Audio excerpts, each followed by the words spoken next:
দর্শক, আখাউড়া সীমান্ত অভিমুখে বিএনপির ৩ সংগঠনের লং মার্চ কর্মসূচির বিস্তারিত জানাতে আমাদের সাথে এই মুহূর্তে যুক্ত হচ্ছেন আমাদের সহকর্মী আমিনুল ইসলাম। তিনটি অঙ্গ সংগঠন ছাত্রদল, যুবদল, স্বেচ্ছাসেবক দল, বিএনপির এই ৩ অঙ্গ সংগঠন ঢাকা থেকে আগরতলার উদ্দেশ্যে লং মার্চের কর্মসূচি ঘোষণা করেছিল গত রোববার, এবং সেই লং মার্চ কর্মসূচি আজকে কিছুক্ষণ আগে শুরু হয়েছে।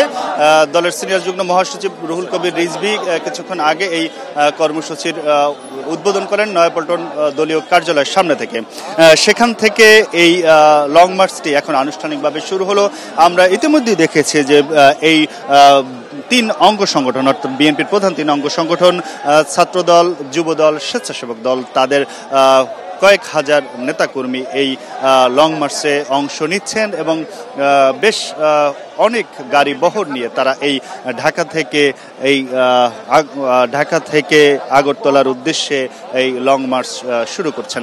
এবং এই নয়াপল্টনের সামনে আমরা দেখেছি এখানে তাদের নেতাকর্মীরা জড়ো হয়েছিলেন। সেখান থেকে তারা তাদের বিভিন্ন তাদের যে যানবাহন সেগুলোতে করে তারা এই লং মার্চের উদ্দেশ্যে ইতিমধ্যেই রওনা হয়েছেন। এবং তারা যে লং মার্চের রুট নির্ধারণ করেছেন সেটি এই ঢাকা থেকে নারায়ণগঞ্জের সাইনবোর্ড, চিটাগাং রোড হয়ে, কাশপুর মোড় হয়ে, তারাবো, বরফা, বুলতা, গাউছিয়া, চনপাড়া হয়ে, নরসিংদী জেলা পার হয়ে তারপরে তারা এই লং মার্চ সামনের দিকে যাবে। এবং এই লং মার্চটির 3টি সমাবেশ করার কথা রয়েছে।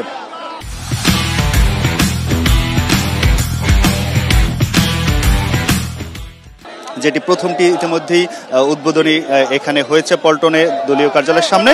এরপরে ভৈরবে আরেকটি তারা সমাবেশ করবেন এবং সর্বশেষ আখাউড়া স্থলবন্দর মাঠে এই লং মার্চের সমাপ্তির সমাবেশ হবে।